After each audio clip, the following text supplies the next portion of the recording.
പരിശുദ്ധമായ മാസത്തിലാണ് ഓരോരുത്തരുടെ നമ്മുടെ ഈ ദിവസങ്ങൾ മുഴുവൻ സന്തോഷത്തിലുമാക്കി തരട്ടെ. പ്രത്യേകിച്ച് നമ്മുടെ കൂട്ടുകാരികളായ അള്ളാഹുവിന്റെ വിരുന്നുകാരായി ഹറമിന്റെ മുന്നിലേക്ക് എത്തിപ്പെട്ട എല്ലാ ഹാജിമാർക്കും വലിയ സന്തോഷവും സലാമത്തും ആഫിയത്തും നൽകി അനുഗ്രഹിക്കുമാറാവട്ടെ. നമുക്കെയും കേട്ട വലിയൊരു ദുഃഖവാർത്തയായി ഇതിനുവേണ്ടി പറഞ്ഞ് അതിലുള്ള 220ഓളം ഹാജിമാർ ഇഹ്റാം കെട്ടിയ ഹാജിമാർ മരിച്ചുപോയി.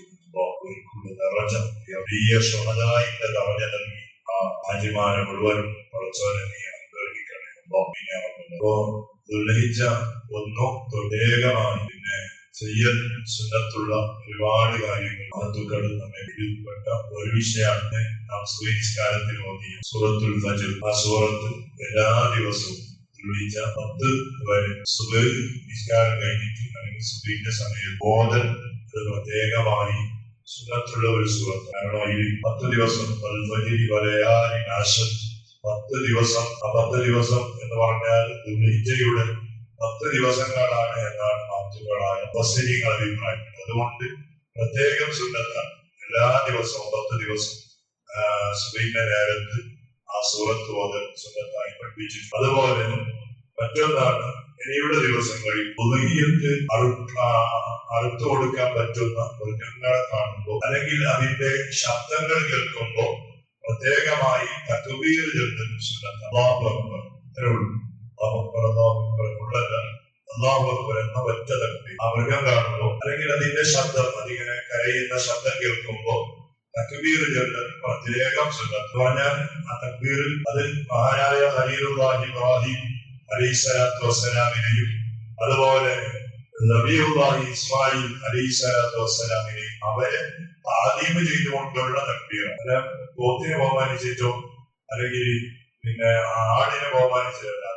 അത് കാണുമ്പോൾ നമ്മുടെ മനസ്സിൽ ഓടി വരുന്നത്, അതിന്റെ ശബ്ദം കേൾക്കുമ്പോൾ നമ്മുടെ മനസ്സിൽ ഓടി വരേണ്ടത് ആ 2 മാത്തുക്കളെ, ഇബ്രാഹിം നബി അലൈഹിസ്സലാം അതുപോലെ ഇസ്മായിൽ നബി അലൈഹിസ്സലാം, അവരെ ബഹുമാനിച്ചുകൊണ്ട് തക്ബീർ ചൊല്ലൽ പ്രത്യേകം സുന്നത്ത്. അങ്ങനെയാണ് നമ്മുടെ സദസ്സിലുള്ളവരാണ് ചോദിച്ചത്. അതാണ് നമ്മൾ ഈ അശ്രദ്ധ വൈദ്യ പാടുമ്പോൾ എണിച്ചിരിക്കുന്നത്. എണിച്ചിരുന്നിട്ട് ബഹുമാനത്തോടെ എണിച്ചിരുന്നിട്ട് പാടുന്നുണ്ട്.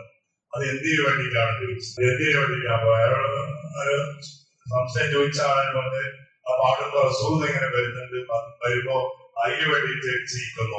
അപ്പൊ അതിന്റെ എന്ത് പറഞ്ഞാൽ ഇപ്പൊ അശ്രദ്ധ വൈദ്യ ഇവിടെ ഷറഫൽ അനാമ മൗലിദിലുള്ള ഒരു ബൈത്താണ്. പിന്നെ മംകൂസ് മൗലിദ് ഓതുന്നതിന്റെ ഇടയിൽ ചിലപ്പോ ഈ അശ്രദ്ധ വൈദ്യങ്ങൾക്ക് പാടാനും. അപ്പൊ പാടുന്നതിന് മുമ്പ് ബൈത്തിന് മുമ്പ് ഒരു ഹദീസ് ഉണ്ടാവും. എന്ന് പറഞ്ഞാൽ റസൂലുള്ളാഹി തങ്ങളുടെ ചരിത്രങ്ങൾ ഇങ്ങനെ പറഞ്ഞു. ഇപ്പൊ ഈ അശ്രദ്ധ ബൈത്ത് പാടുന്നതിന് മുമ്പുള്ള ബൈത്ത് എന്ന് പറഞ്ഞാൽ മഹദിയായ ബീവി ആമിന റളിയല്ലാഹു അൻഹ റസൂലുള്ളാഹി തങ്ങളെ ആ പ്രസവിക്കുന്ന സമയത്തുണ്ടാകുന്ന അവസ്ഥകൾ ഇങ്ങനെ വിവരിച്ച് അവസാനമായിട്ട് ഹബീബായ സ്വല്ലല്ലാഹു അലൈഹി വസല്ലം തങ്ങൾ ആമിന ഉമ്മ പെറ്റു എന്ന് പറയുമ്പോഴാണ് അശ്റഖൽ ബദ്റു അലൈന ഈ ബൈത്ത് തുടങ്ങുന്നത്. അപ്പൊ തുടങ്ങുമ്പോൾ എന്താകുന്നത്, നമ്മൾ റസൂലുള്ളാഹിനെ പെറ്റു എന്ന് പറയുമ്പോൾ അതൊരു ബഹുമാനം. റസൂലുള്ളാഹി തങ്ങൾ നമ്മുടെ ഈ ലോകത്തിലേക്ക് കാലുകുത്തി, ഇത് ബഹുമാനാണ്.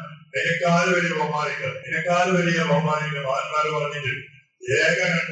ഒരു സംശയമില്ലാതെ ഈ ലോകത്ത് ഏറ്റവും ശ്രേഷ്ഠമായ സമയം ഏതാണ്?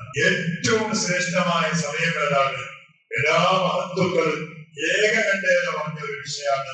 എന്താ ഏറ്റവും ശ്രേഷ്ഠമായ സമയം? ഹബീബായ തങ്ങളെ പ്രസവിക്കപ്പെട്ട സമയം. റസൂലുള്ളാഹി തങ്ങള് ആമിന ബീവി പ്രസവിച്ച ആ സമയമല്ല, അതിനേക്കാൾ വലിയ ഒരു ശ്രേഷ്ഠമായ ഒരു സമയം ഈ ലോകത്ത് കഴിഞ്ഞിട്ടില്ല, ഇനി വരാനുമില്ല. അപ്പൊ അത്രയും വലിയ ഒരു ബഹുമാനത്തിന്റെ വിഷയം പറയുമ്പോ ബഹുമാനിച്ചുകൊണ്ട് ബഹുമാനാണ്, താല്യമാണ്. ഏതുപോലെ അറുക്കപ്പെടുന്ന മൃഗത്തിനെ കാണുമ്പോ അതിന്റെ ശബ്ദത്തെ കേൾക്കുമ്പോ ഇബ്രാഹിം നബി അലൈഹിസ്സലാമിനെ ബഹുമാനിച്ച്, ഇസ്മായിൽ അലൈഹിസ്സലാമിനെ ബഹുമാനിച്ച് ഞങ്ങൾ ഇന്നത്തെ തക്ബീർ ചൊല്ലാറുള്ളത് പോലെ ഒരു വഹാബിയായ ഒരാളുടെ പ്രസംഗത്തിൽ സാധാരണ നമ്മുടെ നാട്ടിൽ വാദം അതുപോലെ ആകുമ്പോ തങ്ങളോ ഉസ്താദോ വരുമ്പോ സ്റ്റേജിലും പണ്ടെല്ലാം തക്ബീർ പറയും. അപ്പൊ പിന്നെ ഇങ്ങനത്തെ മറ്റേ ബുദ്ധന്റെ വൈത്തന്നെ പാടിയിട്ട് ഇങ്ങനെ സ്വീകരിക്കാൻ പണ്ടൊക്കെ തക്ബീർ പറയും ഞങ്ങൾ വരുമ്പോ ഉസ്താദ് വരും. അപ്പൊ അതിനെ പരിഹസിച്ചിട്ട് എന്തിത് ഉദയത്തിന്റെ പൈന കാണുമ്പോൾ ഒരു കാര്യം ഞങ്ങൾ ഉദയത്തിന്റെ പൈന ബഹുമാനിച്ചിട്ട് തക്ബീരല്ല, ഞമ്മളെ തക്ബീരല്ല ആരാണ് അവരെ ബഹുമാനിച്ചത്. അതുപോലെയാണ് മഹാന്മാരെ ബഹുമാനിച്ച് അരിമികളെ ബഹുമാനിക്കപ്പെടേണ്ട ആളുകളെ ബഹുമാനിച്ച് അവരെ വരുമ്പോൾ നമ്മുടെ തക്ബീരെത്തും. അല്ലാതെ അതെല്ലാം വിവരക്കേടാണ്. അതിന്റെ അടിസ്ഥാനം മനസ്സിലാക്കാതെ അവിടെ അടിസ്ഥാനം മനസ്സിലാക്കി നമ്മൾ ഈ സുഖത്ത് പോകാനാവും എന്നറിയും. പുതിയ പുതിയ ഓരോ ദിവസം ഓരോ ദിവസം നോക്കാനാണ് പണ്ട് മുതൽ ഇന്ന് പോലെ യാമത്തെ നാൾ വരെ മാറ്റം വരാൻ തന്നെയാണ് ഒരേ ദൈവം. അപ്പൊ അങ്ങനെയാണ്. അപ്പൊ എല്ലാവരും നമ്മുടെ ചെറുപ്പകാലത്തെ ഭയങ്കര ഇതന്നെയോ മദ്രസയിൽ പഠിച്ചപ്പോ പിന്നെ അതിന്റെ സൗണ്ട് കേൾക്കാനില്ല, അതിനെ കാണാനില്ല. മക്കളുടെ ബാങ്കിന് തൽപ്പീരം പിന്നെ മക്കൾ തൽപ്പീരം നമുക്ക് ഇപ്പോഴത്തെ തലമുറ കുറച്ചു കാലം കഴിഞ്ഞാൽ എന്താവും കുറച്ചു കാലം കഴിഞ്ഞ് ഞമ്മളില്ല ഇപ്പൊ ചെല്ലിയാലെന്നെ നമ്മുടെ മക്കൾ ചെല്ലി പഠിക്കലും നമ്മളത് പഠിച്ചിട്ടാവും. ഞമ്മളെ ചെറുപ്പകാലത്ത് കാത്തിരിക്കാനാണ് ഏട്ട പോയി കാണുന്നത്, ഏട ആണ് കാണുന്നത്, ഏട അതിന്റെ കച്ചറി കേൾക്കുന്നത് കേൾക്കുമ്പോ കൂട്ടമായിട്ട് ഒരു 10 ചങ്ങായിമാരുണ്ടാവും, 10 കുട്ടികളൊക്കെ ഉണ്ടാവും. എല്ലാവരും ഭയങ്കര ഹാപ്പിയാണ്. അപ്പൊ തുള്ളിച്ച പിറന്നാ വരുന്നതിന് മുമ്പ് തന്നെ തക്ബീർ തുടങ്ങി. ഞമ്മ ഫുള്ള് ചെല്ലുണ്ടെങ്കിൽ ഇപ്പൊ ഞമ്മ പഠിച്ചത് ഫുള്ളില്ല, ഒന്ന് മാത്രം സുന്നത്താണ്, പ്രത്യേകം സുന്നത്ത്. അതുപോലെ പിന്നെ ഞാൻ പറഞ്ഞതുപോലെ അറുത്തു കൊടുക്കുന്ന ആളുകൾ ഇനിയുള്ള സമയം അറുത്തു കൊടുക്കുന്നത് വരെ സമയം അതുവരെ എപ്പോഴാണ് നമ്മൾ അറുത്തു കൊടുക്കുന്നത്? ആ അറുത്തു കൊടുക്കുന്നത് വരെ നമ്മുടെ ശരീരത്തിലുള്ള നഖങ്ങളോ രോമങ്ങളോ ഒന്നും നീക്കം ചെയ്യാൻ പാടില്ല. വളരെ ആറാമത്തല്ല അത് ഉണ്ടാവൽ നമുക്ക് വലിയ ലാഭം. നമ്മുടെ ശരീരത്തിലെ രോമം ഉണ്ടാവൽ, നമ്മുടെ ശരീരത്തിൽ നഖമുണ്ടാവൽ, അത് നമുക്ക് വലിയ ലാഭമാണ്. എടുത്താൽ അറുക്കുന്ന സമയത്ത് എന്തൊക്കെ നമ്മുടെ ശരീരത്തിലുണ്ടോ അതൊക്കെ നമുക്ക് അള്ളാന്റെ അടുത്ത് സാക്ഷിക്കുന്നു. അങ്ങനെ അപ്പോ നമ്മൾ അതെടുത്താൽ അതിന്റെ ഒരു ചാൻസ് വരുന്നു. രോഗം എടുത്താൽ ആ ഒരു സാക്ഷി, നമ്മുടെ രോഗം സാക്ഷി നിൽക്കുന്ന ഒരവസ്ഥ നമുക്ക് നഷ്ടപ്പെടും. അതുകൊണ്ട് മഹാന്മാർ പറഞ്ഞു അങ്ങനെ ഇനിയുള്ള ദിവസങ്ങളിൽ അറുത്തു കൊടുക്കുന്നത് വരെ കൊടുത്താൽ ഇങ്ങനെ പ്രശ്നത്തിന് നമുക്ക് താഴെടുക്കാം, മുടിയെടുക്കാം, നഖെടുക്കാം, വൃത്തിയാകാം, എല്ലാം ഉഷാറാകാം.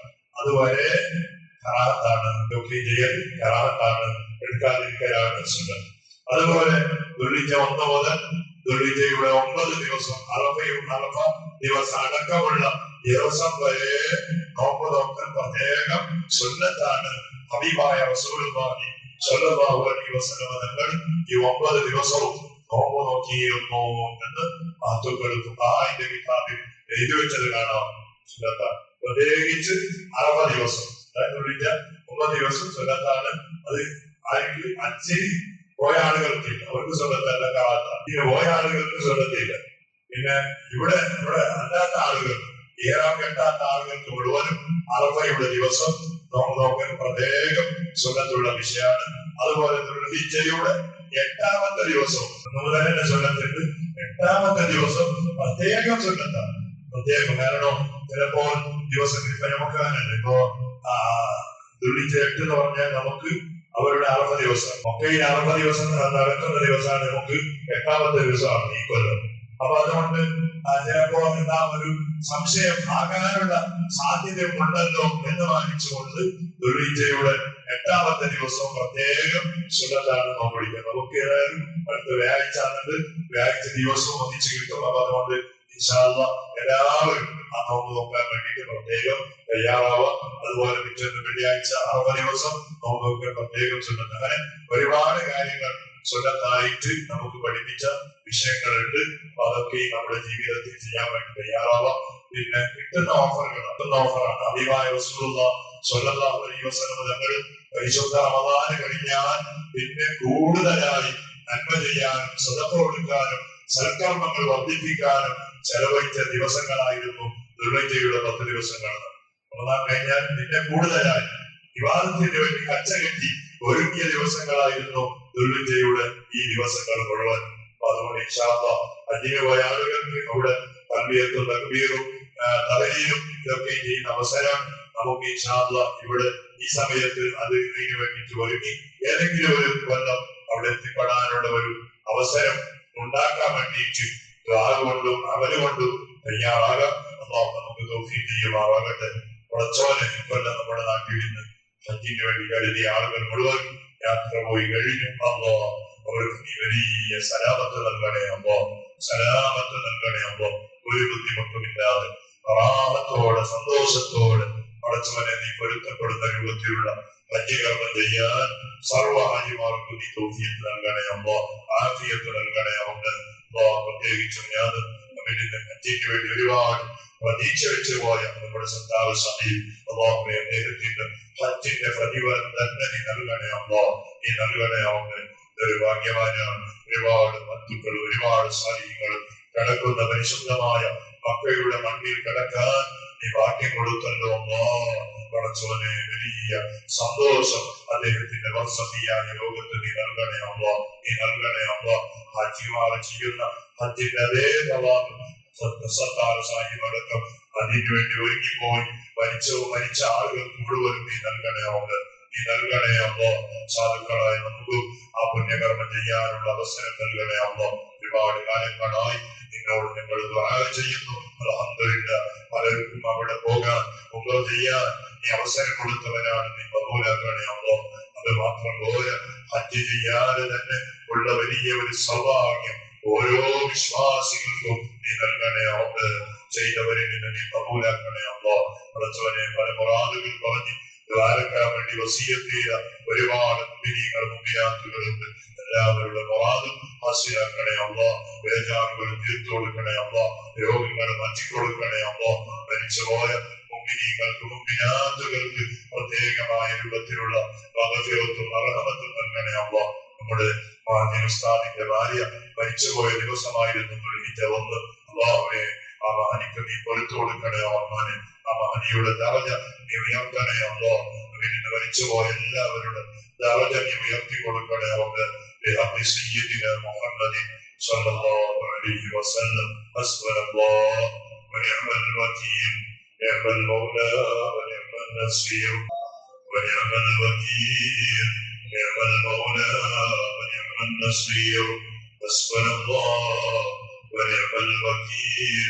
نعم المولى ونعم النصير. صلى الله على محمد صلى الله عليه